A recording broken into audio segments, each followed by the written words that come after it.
Okay start करते हैं। देखो ध्यान दो, तो न्यू चैप्टर पढ़ो। चैप्टर का नाम क्या लिखा है? Adsorption and colloid. एब्जॉर्प्शन नहीं, एड्सॉर्प्शन। गलत नहीं लिखा है, राइट ऐसे ही रहता है ना। एड्सॉर्प्शन देखो, तो एड्सॉर्प्शन क्या है इसके बारे में पहले देखते हैं। एड्सॉर्प्शन एब्जॉर्प्शन पहले फ़र्क समझ लो, फिर आगे हम लोग चैप्टर चालू कर। देखो एब्जॉर्प्शन के बारे में सब कुछ मालूम है तुमको। एब्जॉर्प्शन ए बी उसके बारे में मालूम है, एब्जॉर्प्शन मालूम है बराबर। स्पंज पानी में डाल दिया, मतलब स्विच कर डाल दिया अंदर, फिर उसने पूरा पानी एब्जॉर्ब कर लिया बाहर। समझ में आया? मालूम है ना? एब्जॉर्प्शन के बारे में मालूम है तुमको बहुत कुछ। एड्सॉर्प्शन के बारे में नहीं मालूम है बराबर। एड्सॉर्प्शन में दो चीज़ रहता है, दो चीज़ बराबर। एक रहता है एड्सॉर्बेंट और दूसरा होता है एड्सॉर्बेट। देखो नाम स्टार्टिंग सेम है। एड्सॉर्प्शन ये जो फिनोमिनन इसमें दो चीज़ इन्वॉल्व रहता है। क्या क्या? एक एड्सॉर्बेंट और दूसरा एड्सॉर्बेट। अब देखो जो ये बोर्ड है, बोर्ड बराबर, जब मैंने इस पर कुछ नहीं लिखा था, जब मैंने पूरा का पूरा वाइट था बोर्ड बराबर, जब मैंने कुछ नहीं लिखा था, तो वो बोर्ड है एड्सॉर्बेंट। वो क्या रहेगा? एब्सॉर्बेंट नहीं, एड्सॉर्बेंट बराबर। एड्सॉर्बेंट कौन मालूम? Board, white board. जब मैंने कुछ नहीं लिखा था, तो जब मैंने उस पर लिख दिया वाइट के ब्लैक कलर के मार्कर से, तो वो जो इंक उसके ऊपर चिपक गया, इंक दिखाई दे रहा है, वो जो है ये जो वर्ड्स लिखा है, जो इंक से लिखा हुआ है ना ये, तो ये जो इंक चिपक गया उसके ऊपर, वो इंक है एड्सॉर्बेट। समझ में आ रहा है क्या है? क्या बताया मैंने तुमको? अरे बोलो। एड्सॉर्बेट एड्सॉर्बेंट के बारे में फ़र्क समझा क्या है? वाइट बोर्ड क्या? एड्सॉर्बेंट। एड्सॉर्बेंट हाँ, एड्सॉर्बेंट बराबर। और जो ये ब्लैक कलर से जो लिखा हुआ इंक है, ये है एड्सॉर्बेट बराबर। तो ये है क्या? एड्सॉर्प्शन जो है ना, ये सरफेस फिनोमिनन है। ये मैंने जो किया ना, ये एड्सॉर्प्शन है। जो मैंने ऐसा किया ना, ये तुमको दिखाई दे रहा है, ये ब्लैक कलर का, ये तुमको एड्सॉर्प्शन की वजह से दिखाई दे रहा है बराबर। क्या है एड्सॉर्प्शन? जरा ध्यान दो। ये इंक क्या बोर्ड के अंदर तक चले गया है क्या? ऐसा बोलो। कहाँ पे? ये सरफेस पे। इसीलिए एड्सॉर्प्शन को सरफेस फिनोमिनन बोलते हैं। कौन सा फिनोमिनन?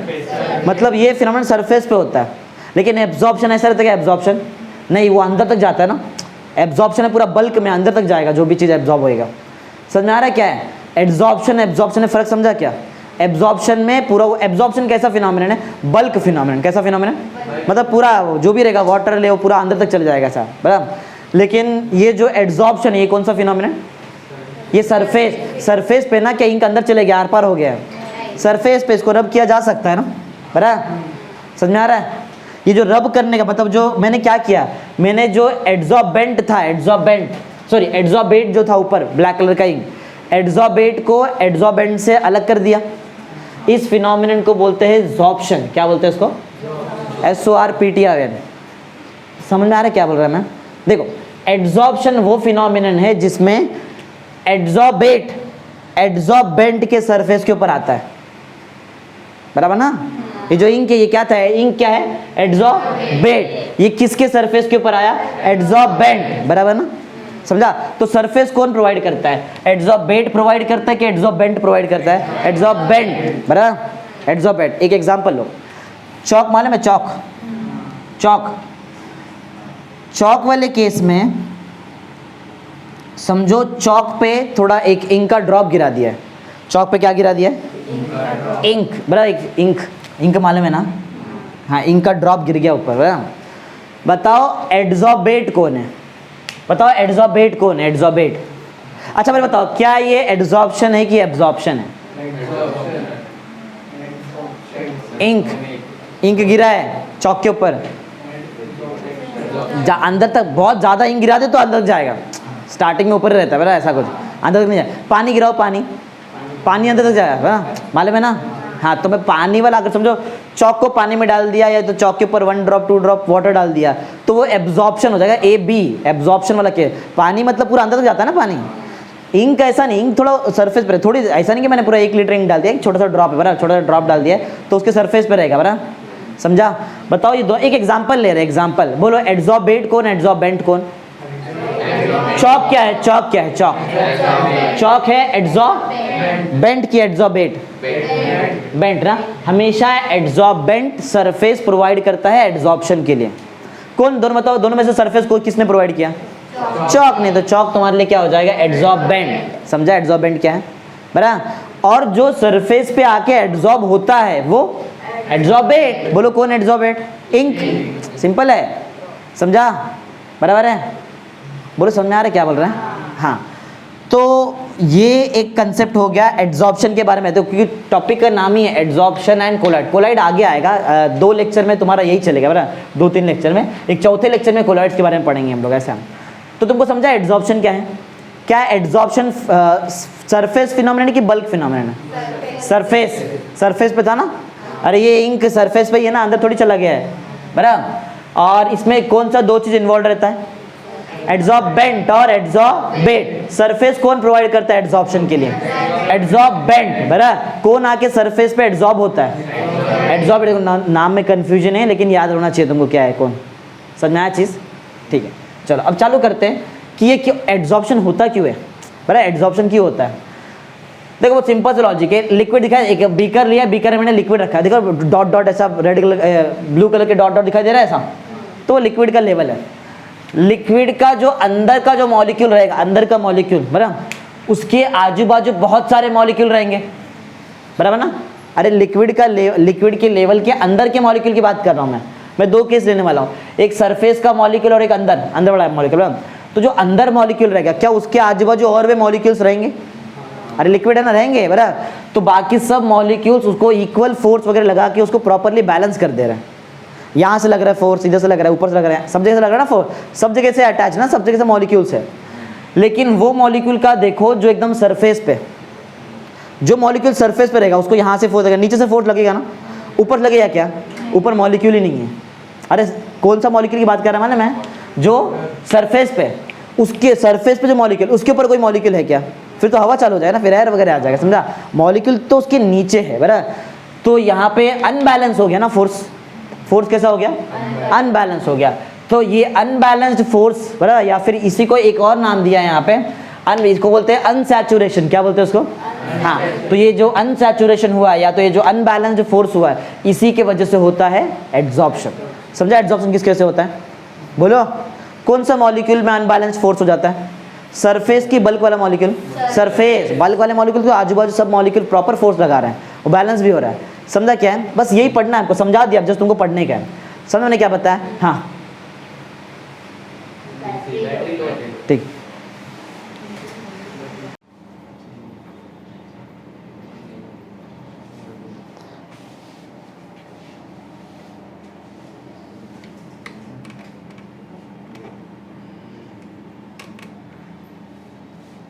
देखो तो हम लोग देखे थे एड्सॉर्प्शन ना, कैसा फिनोमिनन? सरफेस की बल्क, सरफेस फिनोमिनन। ठीक है, देखो तो बता दिया तुमको किसकी वजह से ऐसा हो रहा था, कौन सा मॉलिक्यूल पे अनबैलेंस फोर्स लग रहा है?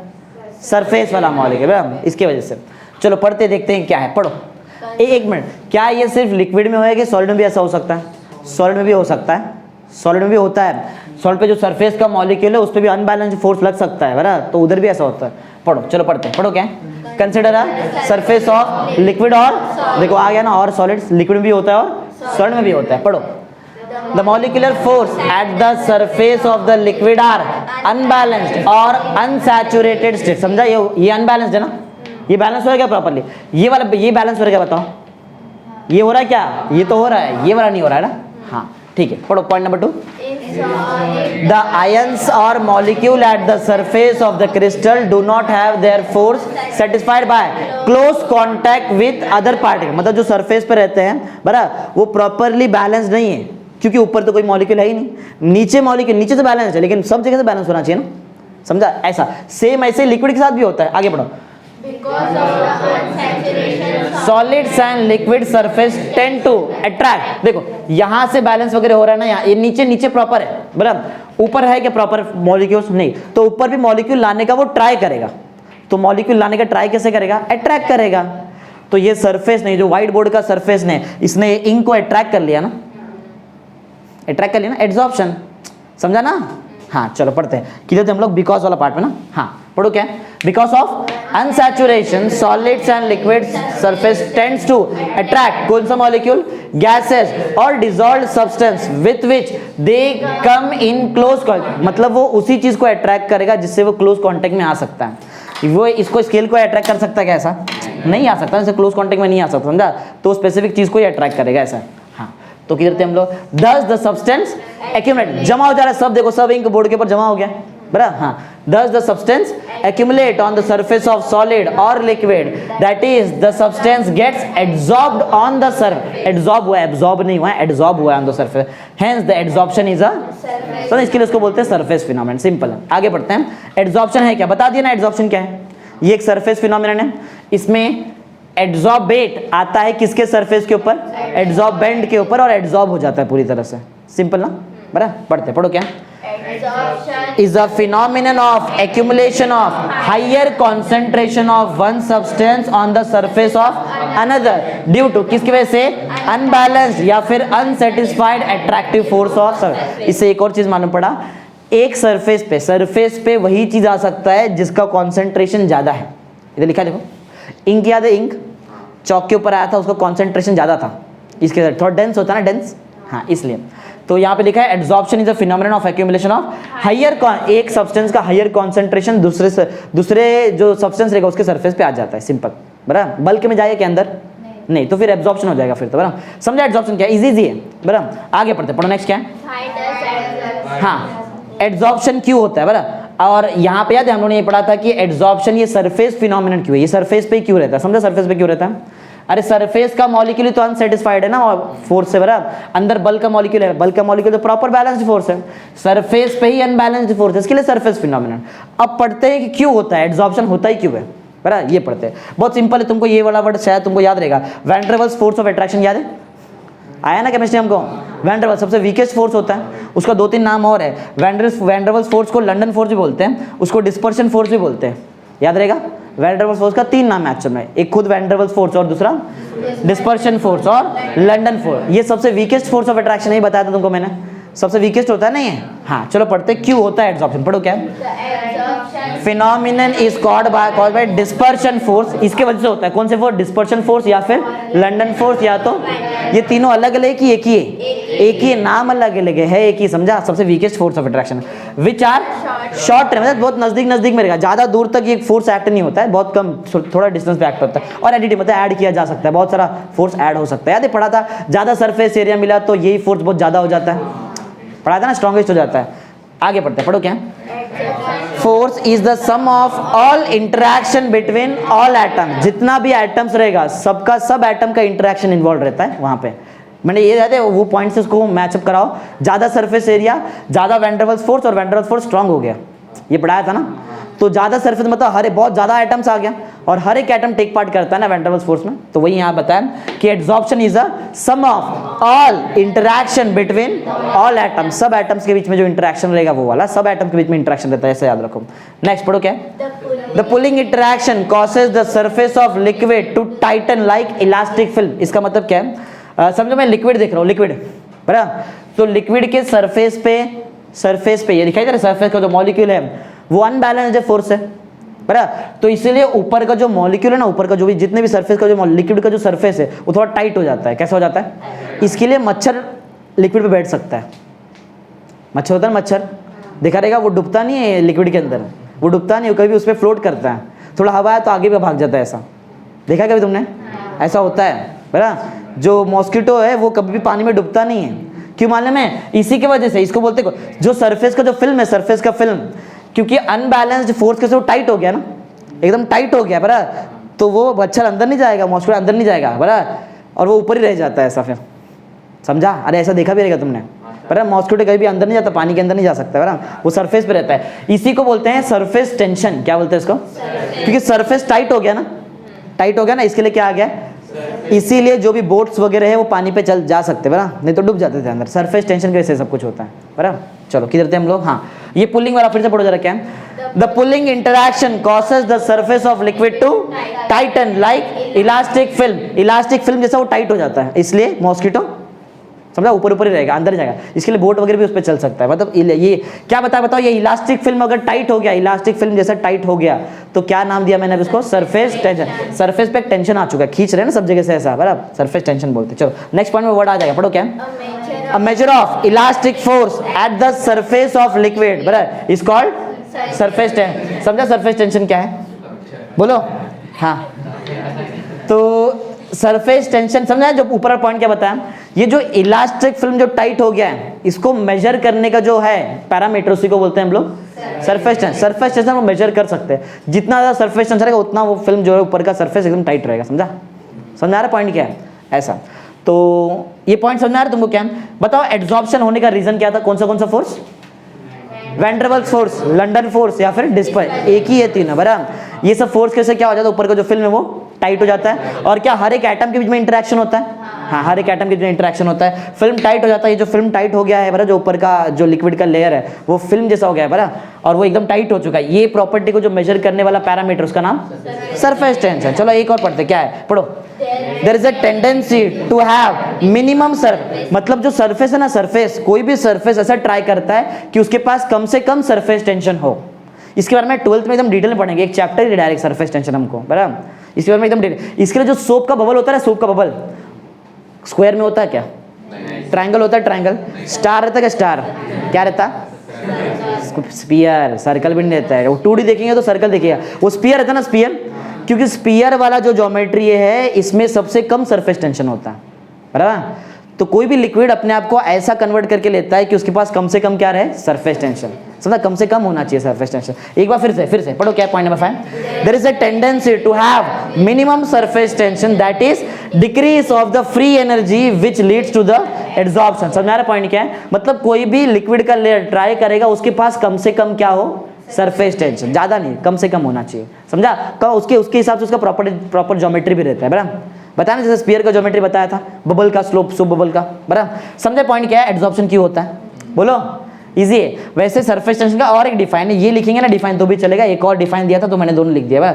ये वाला डिफाइन तुम लोग लिखेंगे तो भी चल जाता है।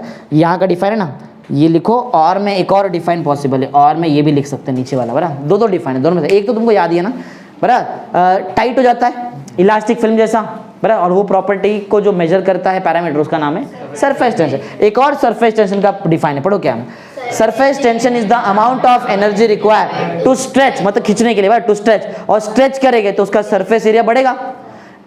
1 मीटर स्क्वायर से बनना चाहिए, कितने से बनना चाहिए? या फिर यूनिट एरिया बढ़ जाना चाहिए, यूनिट एरिया बराबर। हाँ, तो एक सरफेस पहले से है बराबर। सरफेस टेंशन क्या है? ये है अमाउंट ऑफ एनर्जी, ये है अमाउंट ऑफ एनर्जी जो तुमको लगेगा उस सरफेस एरिया को यूनिट एरिया बढ़ाने के लिए। मतलब वो सरफेस जो भी एरिया रहेगा उसका एरिया कितना बढ़ जा रहा है? यूनिट मतलब 1 मीटर स्क्वायर बढ़ गया, ऐसा समझा। पढ़ो क्या? Surface tension is the amount of energy required to stretch और increase the surface of liquid by unit. देखा, थोड़ा सा एरिया से यूनिट एरिया से बढ़ा दिया। समझ में आ रहा है? थोड़ा मैथमेटिकल डिफाइन है, समझना पॉइंट कैसा है। चलो आगे पढ़ते हैं। एड्सॉर्बेंट तुमको मालूम पड़ गया है, एड्सॉर्बेंट क्या है मालूम है ना? बोलो क्या बताओ एड्सॉर्बेंट? ये सरफेस प्रोवाइड करता है कि एड्सॉर्ब होता है? सरफेस प्रोवाइड करता है, मतलब इसके सरफेस पे ही आता है कौन? एड्सॉर्बेट बराबर। पहले ही सिखा दिया, चलो पढ़ लो, अभी सिखा दिया, पढ़ना है। पढ़ो क्या? The substance which is present in the bulk on the surface बराबर। मतलब ये पूरा बल्क में अंदर तक है, जैसे चौक पूरा अंदर तक था ना, और इंक सिर्फ ऊपर ही था बराबर। हाँ, the substance which is present in the bulk है, ये बल्क, या फिर ऑन द सरफेस ऑफ विच, ये पूरी तरह से बल्क पे प्रेजेंट है ना, इसी के सरफेस पे ही तो एड्सॉर्प्शन हो रहा है बराबर ना। पढ़ो क्या? On the surface of which adsorption takes place is called as adsorbent. Simple है, समझा। एड्सॉर्बेंट करता क्या है? सरफेस प्रोवाइड करता है, यही बल्क में रहता है ना। बल्क समझा रहे? बल्क में चौक पूरे अंदर तक था ना, क्या हॉलो रहता है चौक? हॉलो माने हॉलो समझ में आता है क्या? हाँ, खाली अंदर से खाली ऐसा रहता है क्या? नहीं, पूरे बल्क में रहता है बराबर। समझ में आया पॉइंट क्या है? बोलो। एड्सॉर्बेट भी तुमको मालूम है कौन था एड्सॉर्ब? बताओ, चौक और इंक में। ये मेरा ये बोर्ड और इंक में कौन है? इंक है। चलो पढ़ते, पढ़ो क्या? द एड्सॉर्बेट क्या है? The substance getting adsorb on the surface of adsorbent is called as adsorbate. Simple है, समझा। चलो कुछ एग्जांपल देख लेते हैं एड्सॉर्प्शन का। याद करो केमिस्ट्री 2 में मैं तुमको सिखाया है कि जब भी हाइड्रोजन ऐड कराते हैं अपन अल्कीन या फिर अल्काइंस में, प्लैटिनम, पैलेडियम, निकल, याद है? हाई टेम्परेचर हाई प्रेशर, ये सब सिखाया है। तो एक्चुअल में वो प्लैटिनम, पैलेडियम ये सब करता क्या है? प्लैटिनम, पैलेडियम जो भी है, जो भी मेटल रहेगा ना, ये सब एक्चुअल में वो सब चीज सरफेस प्रोवाइड करता है। क्या प्रोवाइड करता है? सरफेस प्रोवाइड करेगा, उसके ऊपर हाइड्रोजन गैस आएगा, समझा। सरफेस किसको प्रोवाइड करेगा? वो हाइड्रोजन गैस को, क्योंकि हाइड्रोजन का एडिशन हो रहा था ना, हाइड्रोजनेशन, याद है? अरे याद होना चाहिए तुमको बराबर। तो हाइड्रोजनेशन के टाइम पे प्लैटिनम, पैलेडियम ये सब यूज करते हैं, या तो कॉपर यूज करेंगे, निकल यूज करेंगे। यानी निकल याद है, पता था ना निकल। हाँ, तो ये सब लोग करते क्या, ये लोग सरफेस प्रोवाइड करते हैं। सरफेस प्रोवाइड करेंगे, हाइड्रोजन आएगा वहाँ पे, और जैसे ही वहाँ पे हाइड्रोजन आ गया बराबर, फिर वो सरफेस प्रोवाइड, ज़्यादा सरफेस मिल गया ना, जितना ज़्यादा सरफेस रहता है उतना जल्दी से रिएक्शन होता है, कैटलिस्ट जैसे एक्ट कर लेता है वहाँ पे। समझ में आया क्या? तो हाइड्रोजन, प्लैटिनम, पैलेडियम या तो निकल के सरफेस पे, बताओ एड्सॉर्बेट कौन, एड्सॉर्बेंट कौन? हाइड्रोजन जो है वो एड्सॉर्बेट की एड्सॉर्बेंट है, वो है एड्सॉर्बेट। आया ना वो बराबर। सरफेस किसने प्रोवाइड किया? प्लैटिनम, पैलेडियम या तो निकल, कॉपर जो भी रहेगा। सिर्फ हाइड्रोजन ही नहीं, ऑक्सीजन भी हो सकता है ऐसा बराबर। पहला पॉइंट पढ़ लो क्या है?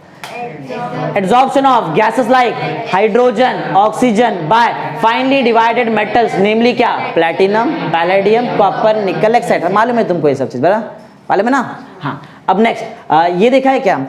एक्टिवेटेड चारकोल देखा है? एक्टिवेटेड चारकोल फेस वॉश वगैरह में रहता है, अभी तो देखा रहे एड वैड में आता है ना। हाँ, उसमें भी रहता है, उसमें भी रहता है। करता क्या है वो, क्या करता है? एड्सॉर्ब कर लेता है सब चीज, सब इंप्योरिटी को एड्सॉर्ब कर लेता है ना चारकोल बराबर, एक्टिवेटेड चारकोल। तो वैसे ही एक्टिवेटेड चारकोल वैसा देखा जाए तो बहुत सब टाइप के गैस को एब्जॉर्ब कर लेता है, उसके सरफेस पे एब्जॉर्ब कर लेता है बराबर। मालूम है चारकोल? अरे मालूम है कि नहीं? एब्जॉर्ब करता है कि नहीं? करता है ना। फिल्टर देखा क्या? फिल्टर, पानी वानी का फिल्टर, उस पर लिखा रहता है कि एक्टिवेटेड चारकोल वगैरह उसमें है। एक्टिवेटेड चारकोल से बना भी सकता है एक्चुअल में प्यूरीफायर वगैरह बराबर, वो पूरा जो भी इंप्योरिटी है एब्जॉर्ब कर लेता है उसको। चलो पढ़ते हैं, पढ़ो point number 2। Adsorption of gases like nitrogen, carbon dioxide by carbon. देखो जो नीचे एकदम मालूम है खदान वगैरह रहता है ना, खदान जहाँ से कोयला विला निकालते हैं, तो उधर मास्क भी पहन के जाते हैं बराबर। तो जब उस मीटर रहता है उनके पास बराबर, कार्बन डाइऑक्साइड जो भी रहेगा गैस, मतलब पॉइजनस गैसेस का जो भी लेवल है वो मेजर करने के लिए ज़्यादा आया तो वो लोग मास्क वगैरह पहन लेते हैं वहाँ पे बराबर। एक्टिवेटेड चारकोल रहता है उसमें, जो भी पॉइजनस गैस है एब्जॉर्ब कर लिया, जो बच्चा अंदर दे दिया। समझा बराबर? सिंपल है, ये तुमको मालूम ही रहेगा ना एक्टिविटी, जिसमें ज़्यादा बताने के बारे में क्या है। समझा? सिंपल ना, एक्टिवेटेड चारकोल एब्जॉर्ब करता है सब चीज़ को। आगे और कुछ मॉलिक्यूल यहाँ पे वैसे तो ये भी है, चारकोल के बारे में सब कुछ दिया है। चारकोल पढ़ो, एक सिंपल सिंपल पॉइंट है इसमें। वैसे यूज किया मिथिलीन ब्लू, क्या है ये एक सोल्यूशन है, कलर का सोल्यूशन, मिथिलीन ब्लू कलर का एक सोल्यूशन होता है। ये सोल्यूशन में जैसे ही चारकोल डाल दिए बराबर, तो वो जो ब्लू कलर का सोल्यूशन है वो उसको कलरलेस बना देता है, मतलब पूरा का पूरा कलर एब्जॉर्ब कर लिया, खींच लिया पूरा ऐसा। वही उसके बारे में पॉइंट पढ़ लो क्या? When charcoal is added to methylene blue solution and shaken, उसको शेक किया बराबर, क्या होता है? It becomes colorless, कलर, क्योंकि पूरा कलर किसने एब्जॉर्ब कर लिया? चारकोल बराबर। After some time as dye molecule, dye मालूम है? डाई कलर वगैरह को डाई बोलते हैं, मालूम है? पता है कलर्स को डाई बोलते हैं। Dye molecule accumulates on the surface of, जो भी कलर का जो डाई का मॉलिक्यूल है वो कहाँ पे आ गया? चारकोल के सरफेस पे। अब कलर बचा ही नहीं सोल्यूशन में, इसके लिए सोल्यूशन कैसा हो गया? कलरलेस। समझा पॉइंट कैसा है? बोलो समझा? यहाँ पे 3 एग्जांपल क्या है? पहला एग्जांपल क्या था? कौन सा gas? Hydrogen gas, oxygen gas, किसके सरफेस पे? प्लैटिनम, पैलेडियम, निकल, कॉपर एक्सेट्रा बराबर। सेकंड याद है? एक्टिवेटेड चारकोल किस उसको एब्जॉर्ब किया? कार्बन डाइऑक्साइड और नाइट्रोजन गैस को बराबर। फिर यहाँ पे देखा वो जो चारकोल उसको कौन से सोल्यूशन में डाल दिया? मिथिलीन ब्लू, और कलर लेस कर दिया सोल्यूशन को, क्योंकि पूरा का पूरा डाई को एब्जॉर्ब करके कहाँ पे लेके आ गया? सरफेस पे। सिंपल ना? चलो आगे पढ़ते हैं, पढ़ो क्या? Aqueous solution of raw sugar. Raw sugar समझ में आ रहा है? रॉ शुगर, हाँ मतलब प्रॉपरली शुगर केन, मतलब शुगर जो है वो एक्सट्रैक्ट नहीं किया है। तुम्हारे घर पे जो शुगर आता है कलर का रहता है क्या? वो ट्रांसपेरेंट रहता है ना? ट्रांसपेरेंट रहता है ना? ट्रांसपेरेंट। हाँ, तो बाद में पूरा प्यूरिफिकेशन करने के बाद वो क्या बनता है? ट्रांसपेरेंट। उससे पहले उसके पास कलर होता है। किधर से बनता है शुगर केन? शुगर कहाँ से बनता है? नाम बयान से बता दिया है, शुगर केन उधर से बनता है ना। क्या करते हैं उसको? क्या करते हैं? अरे इसको जूस निकालते हैं ना, पहले हम उसको जूस निकालते तो गर्म वगैरह करते हैं, बहुत सारा प्रोसेस वगैरह रहता है। शुगर केन का जो जूस है उसमें कलर रहता है क्या? रहता है कलर ना, उसमें कलर रहता है बराबर। फिर उससे व्हाइट कैसे हो जाता है? करते क्या है, वो जो लास्ट वाला जो प्रोसेस होता है जिसमें तुम्हारे पास रॉ शुगर रहेगा, उसको पास करते हैं हम लोग एक अलग टाइप का चारकोल है, उसको बोलते हैं एनिमल चारकोल। लिखा है इधर रहेगा किधर तो? एनिमल चारकोल बराबर। ये अलग टाइप का चारकोल है, ये अलग टाइप का एनिमल के बोन से बनता है ये चारकोल। बस जानवर का जो बोन्स होता है ना, बोन्स हड्डी है बराबर। वैसे बहुत और भी बहुत सारा प्रोसेस है, तुम चेक करो नेट पे, तुमको मालूम पड़ेगा। एक इन्फॉर्मेशन में बता दूं, एनिमल्स का जो बोन्स होता है, बोन्स उससे बनता है बराबर चारकोल। हाँ बोन्स हड्डी से बनता है एनिमल चारकोल बराबर। तो ये तो क्या हो गया, अरे बहुत कुछ नॉन वेज रहता है, हमको ऐसा लगता है जो मेडिसिन खाते हैं उसमें भी नॉन वेज, उसमें भी रहता है बहुत कुछ, मतलब फिश ऑयल वगैरह सब यूज़ करते हैं।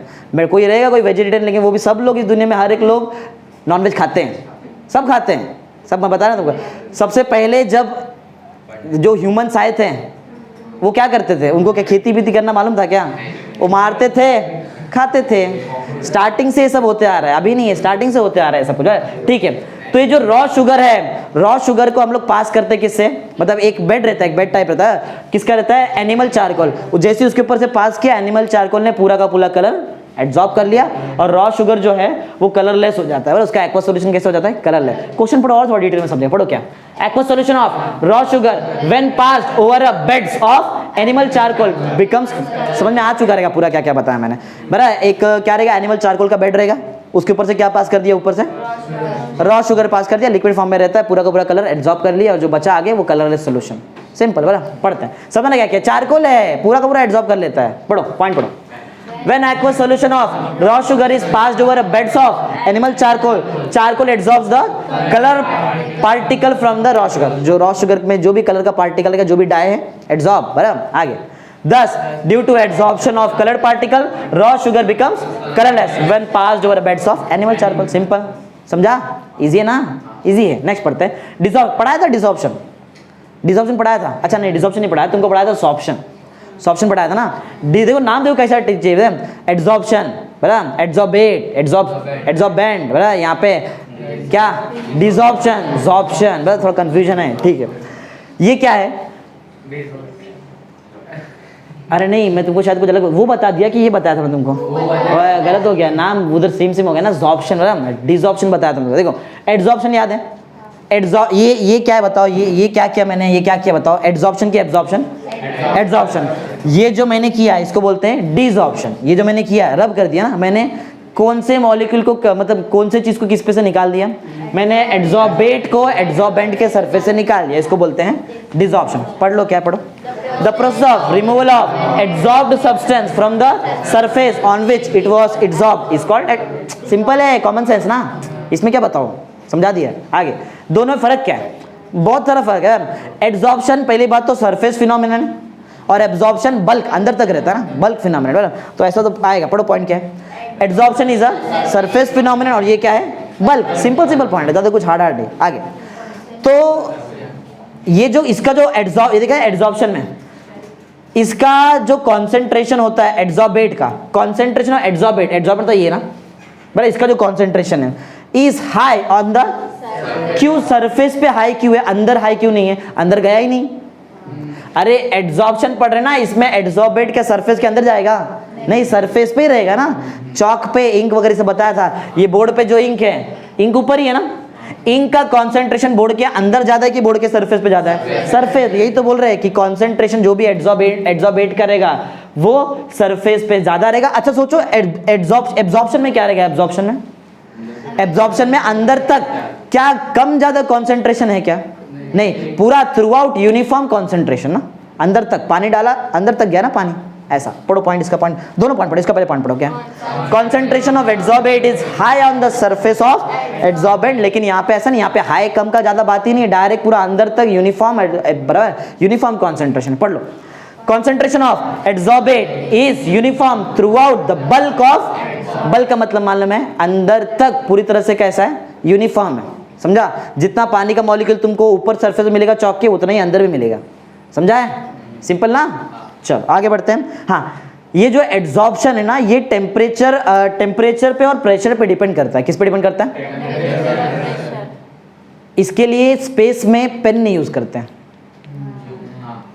इंक लिखेंगे उड़ जाएगा, पानी भी नहीं पी सकते, हाँ पानी भी नहीं पी सकते यहाँ पे, बरा, हाँ रो भी नहीं, रोएंगे तो आंसू इधर तो जाएगा फिर, हाँ ऐसा है ना, बराबर ना। तो ये जो है ना, ये एड्सॉर्प्शन जो है, एड्सॉर्प्शन ये कैसा है, ये डिपेंड करता है किस पे, टेम्परेचर पे और प्रेशर पे, बराबर। टेम्परेचर और प्रेशर पे डिपेंड करता है। अगर टेम्परेचर बढ़ाएंगे, बराबर, और प्रेशर वगैरह चेंज करेंगे तो फर्क आ जाएगा एड्सॉर्प्शन पे, समझा। ये जो मैं लिख पा रहा है ऐसे ही सेम स्पेस में लिख सकते हैं क्या? फिर ये ब्लैक कलर का इंक DU ऐसा उड़ेगा ऐसा, फिर समझ आ रहा है कैसा? ये अगर मैं लिख भी देगा ना ये पूरा अक्खर निकल जाएगा ऐसा, कलरलेस बन के उड़ेगा ऐसा। हाँ, कुछ नहीं कर सकते वहाँ पे। चलो ठीक है, देखो तो ये टेम्परेचर और प्रेशर पे डिपेंड करता है, एब्जॉर्प्शन करता है, एब्जॉर्प्शन नहीं करता है। एब्जॉर्प्शन में कोई प्रॉब्लम नहीं, समझा? एब्जॉर्प्शन में कुछ नहीं होता है, एब्जॉर्प्शन में पानी अंदर तक जाएगा, उसमें टेम्परेचर प्रेशर का कोई रोल नहीं है, समझा? इजी। आगे next, it depends upon the, हाँ क्योंकि सरफेस पर, हम सरफेस पे डिपेंड करेगा, बराबर? ये सरफेस पे डिपेंड करेगा क्या? इसको सरफेस पे रहना ही नहीं है, सरफेस का उसको एक्चुअल में तो जाना अंदर है ना, समझा? ज्यादा अच्छा, मेरा बोर्ड समझो और दूर ऐसा बड़ा बड़ा बोर्ड रहता है तो क्या मैं ज्यादा बड़ा लेक्चर ले सकता था क्या? ले सकता था ना, अरे ना सरफेस पे डिपेंडेंट है कि नहीं? मैं एब्जॉर्प्शन ही तो करता है डेली, ये लिखने का काम क्या है? ये एब्जॉर्प्शन है, मैं यही करता ना डेली। तो अगर बोर्ड ज्यादा बड़ा रहा तो एब्जॉर्प्शन ज्यादा होने वाला, सरफेस ज्यादा है तो एब्जॉर्प्शन ज्यादा, बराबर? सिंपल, समझा क्या? दोनों में एब्जॉर्प्शन एब्जॉर्प्शन में फर्क क्या क्या है?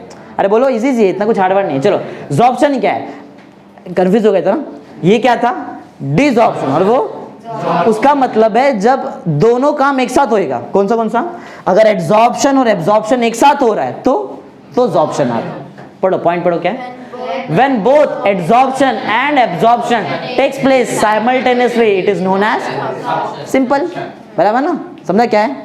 चलो आगे पढ़ते हैं। अभी दो टाइप का ऐसा होता है, एक होता है फिजॉर्प्शन और एक होता है केमिजॉर्प्शन। बहुत सिंपल है, नाम में है। फिजिजॉर्प्शन में इसमें क्या रहता है? इसमें फिजिकल बॉन्ड रहेगा, समझा? फिजिकल, और यहाँ पे केमिकल बॉन्ड। अब कैसा है फिजिकल वगैरह बताता हूँ, चलो एकदम detail. Physical force of attraction, जैसे कि van der Waals force of attraction देखा ना अपन यहाँ पे, समझा? तो दो टाइप का एब्जॉर्प्शन होता है उसमें, एक मतलब एक फिजॉर्प्शन रहेगा और दूसरा क्या रहेगा? मतलब दो टाइप का एब्जॉर्प्शन है, दो टाइप का एब्जॉर्प्शन होता है उसमें, क्या? एक फिजॉर्प्शन और केमिकल। नाम ही है। फिजॉर्प्शन में कौन सा फोर्स ऑफ अट्रैक्शन रहेगा एब्जॉर्बेंट एब्जॉर्बेंट के बीच में? Van der Waals. और केमिजॉर्प्शन में कोवैलेंट बॉन्ड या तो आयनिक बॉन्ड, समझा? सिंपल एकदम। फिजॉर्प्शन में बताओ कौन सा फोर्स ऑफ अट्रैक्शन एब्जॉर्बेंट और एब्जॉर्बेट के बीच में? Van der Waals. ये दूसरा नाम लंडन फोर्स, और एक नाम डिस्पर्शन फोर्स, समझा? ये हो सकता है फोर्स ऑफ अट्रैक्शन। केमिजॉर्प्शन में एब्जॉर्बेंट के बीच में क्या? कोवैलेंट बॉन्ड, या फिर याद रहेगा? सिंपल है। चलो तो सिखा दिया, देखो यही तो है, पढ़ लो, वही पढ़ो क्या है? पढ़ो। Defined as the absorption which involves physical, मतलब कौन सा? Van der Waals force between particle of absorbate and absorbent, इनके बीच में van der Waals force of attraction. और केमिजॉर्प्शन में इनके बीच में कौन सा बॉन्ड? कोवैलेंट बॉन्ड या तो आयनिक बॉन्ड। वही लिखा देखो, केमिकल बॉन्ड मतलब कोवैलेंट बॉन्ड भी रहेगा, ऑप्शन में आयनिक बॉन्ड भी आ सकता है, बराबर? समझा है क्या? बोलो। अब इन दोनों में डिफरेंस बिटवीन देखते हैं, क्या है दोनों में डिफरेंस क्या है? जैसे यहाँ पे देखा ना अपने डिफरेंस, वैसे इधर। अच्छा, इधर कौन सा फोर्स इन्वॉल्व रहता है? उधर कौन सा फोर्स इन्वॉल्व रहता है? कोवैलेंट बॉन्ड या तो आयनिक। देखो आगे आयनिक बॉन्ड, ये पहला पॉइंट है, बस समझाने की जरूरत नहीं क्योंकि ऊपर समझा दिया था। अभी आगे समझाता हूँ। जो फिजॉर्प्शन जो है वो, इधर फिजॉर्प्शन ये स्पेसिफिक नहीं है। फिजॉर्प्शन जो है वो क्या है?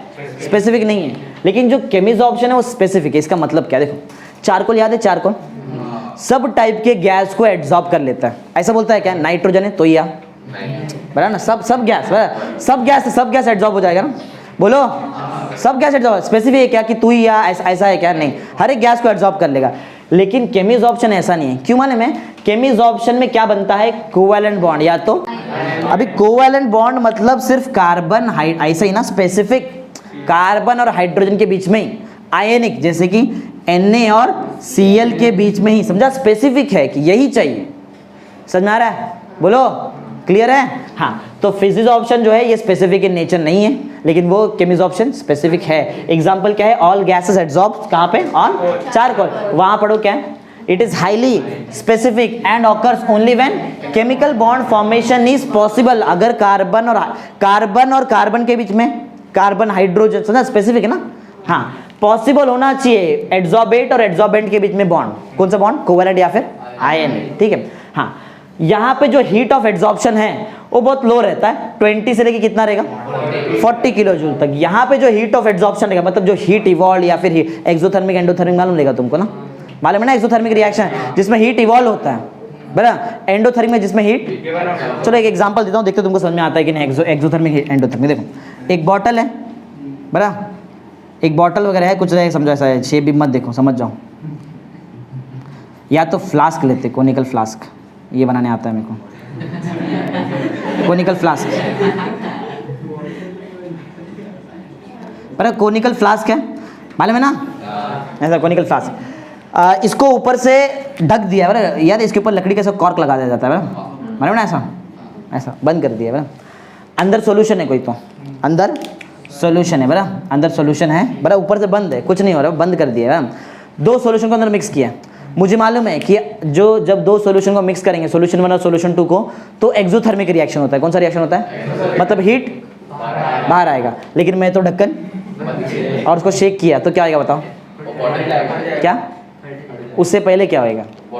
गर्म हो जाएगा ना, बॉटल गर्म हो जाएगा ना, समझ में आ रहा है?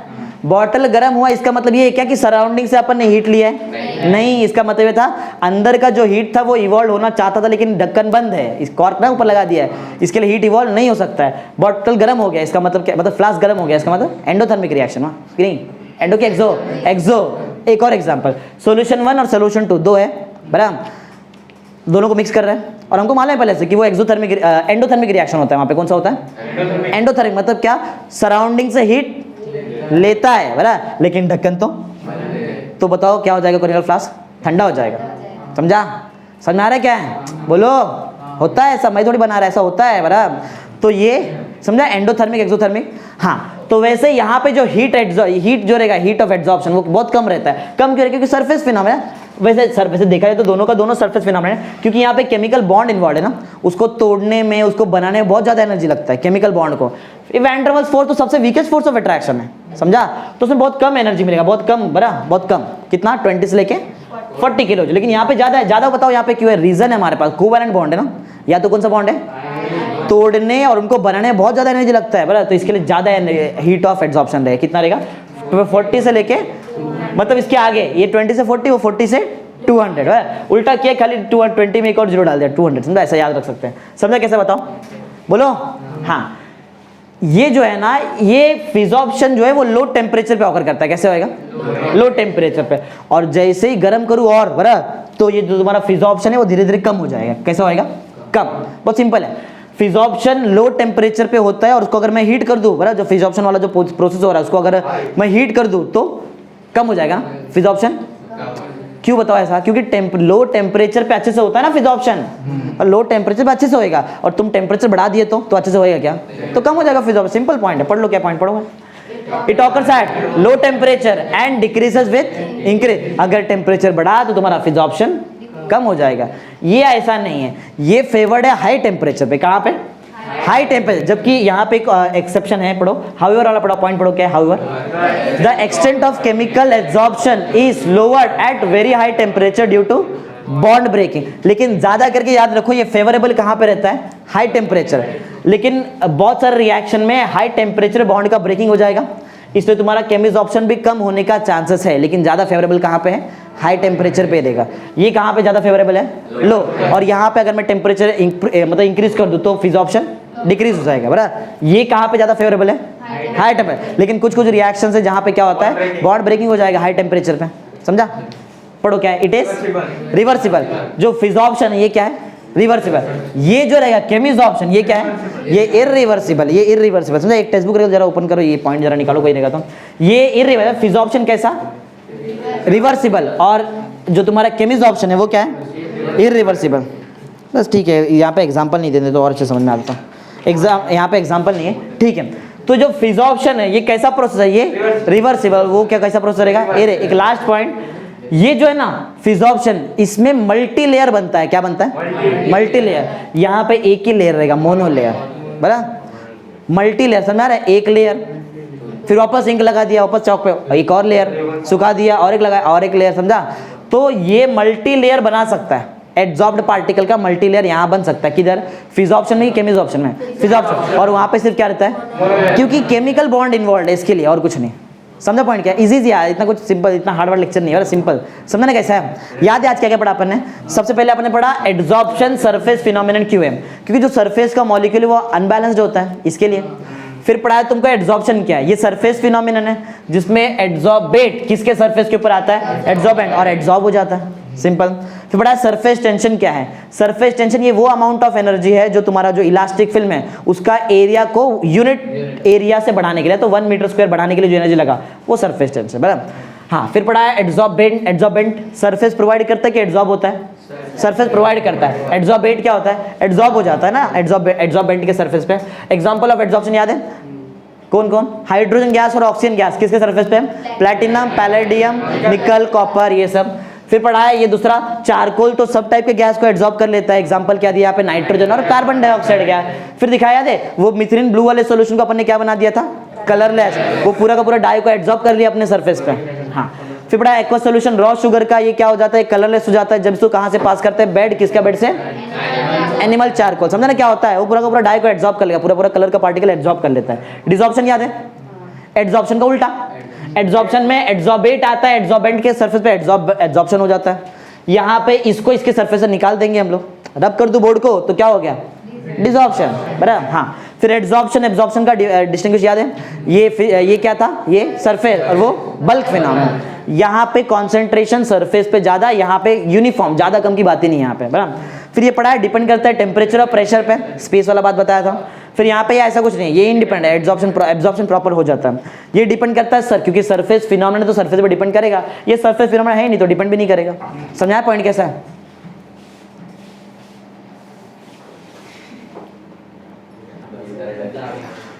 हाँ, तो जॉर्प्शन याद है तुमको? जॉर्प्शन, इसमें एड्सॉर्प्शन और एब्जॉर्प्शन साथ में साइमल्टेनियसली। फिजॉर्प्शन याद है? कौन सा फोर्स ऑफ अट्रैक्शन? फिजिकली की केमिकल है, तभी तो नाम है फिजॉर्प्शन। बराबर। केमिजॉर्प्शन याद है? इसमें क्या होता है बताओ? केमिकल बॉन्ड या तो, अरे कौन सा? हाँ, मतलब केमिकल बॉन्ड में दो ऑप्शन है, कोवैलेंट या तो आयनिक। फिर दोनों का डिस्टिंग्विश देखा, ये वैंडरवल और ये वही तुम्हारा कोवैलेंट है। ये नॉट स्पेसिफिक था याद है, और वो स्पेसिफिक कोई जिसके पॉसिबल है, जिसके बीच बॉन्ड बनना वही होता है, नहीं तो नहीं होगा। बराबर। ये याद है? एड्सॉर्प्शन बहुत कम एनर्जी मिलता है, कितना? 20 से 40। और याद है उधर 40 के आगे 40 से 200। ये लो टेम्परेचर पे ऑकर करता है, टेम्परेचर बढ़ाएंगे फिजॉर्प्शन कम हो जाता है। ये याद है? बोले यार यहाँ पे क्या होता है? हायर टेम्परेचर फेवरेबल है, लेकिन हायर टेम्परेचर में एक बात याद रखना, बॉन्ड का ब्रेकिंग भी हो जाता है। बराबर। ज्यादा टेम्परेचर बॉन्ड ब्रेक हो जाएगा ऐसा। रिवर्सिबल और वो इसको रिवर्सिबल मतलब रिटर्न हो सकता है, ये प्रोसेस रिटर्न हो सकता है, ये ऐसा रिवर्सिबल नहीं। लास्ट में याद है ये कितना लेयर बनाता है? मल्टी लेयर, एक के बाद एक लेयर बनाएगा, और ये खाली एक ही मोनो लेयर। सिंपल ना? हो गया। तो एक बार प्रैक्टिस वगैरह करो, प्रॉपर पढ़ो, हो जाएगा।